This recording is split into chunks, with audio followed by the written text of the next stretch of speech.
এদিন প্ৰেমিকাই তাইৰ প্ৰেমিকক সুধিলে, কোৱাচোন মোক তুমি কিয় ভাল পোৱা?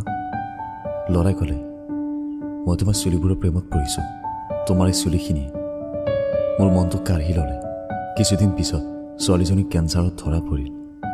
তেতিয়া ছোৱালীজনীৰ মূৰৰ গোটেই চুলিখিনি গ'ল। তেতিয়া ছোৱালীজনী সুধিলে, এতিয়া কি ভাল পাবা? ল'ৰাই ক'লে, এতিয়া তোমাৰ চকুজুৰি ভাল পাওঁ। কিছুদিন পিছত ছোৱালীজনী এক মাৰাত্মক ৰোগত ভুগি তাইৰ চকু দুটা বেয়া হ'ল। তেতিয়া ছোৱালীজনী আকৌ সুধিলে একেটা প্ৰশ্ন। ল'ৰাই ক'লে, এতিয়া তোমাৰ হৃদয়খনক ভাল পাওঁ। এনেকৈ এটাৰ পিছত আন্ত বেমাৰত ভুগি ভুগিয়ে এদিন ছোৱালীজনীৰ মৃত্যু হ'ল।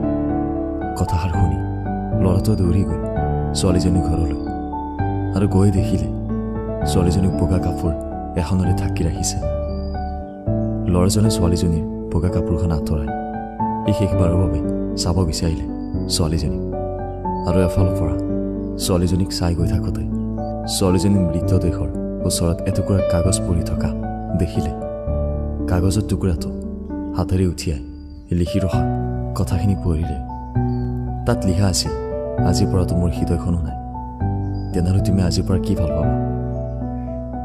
ল'ৰাটোৱে চকু পানী মচি এটা হাঁহি মাৰি ক'লে, এতিয়াৰ পৰা তোমাৰ স্মৃতিবিলাকে ভাল পাইছা, যি কেতিয়াও মোৰ পৰা হেৰাই নাযাব।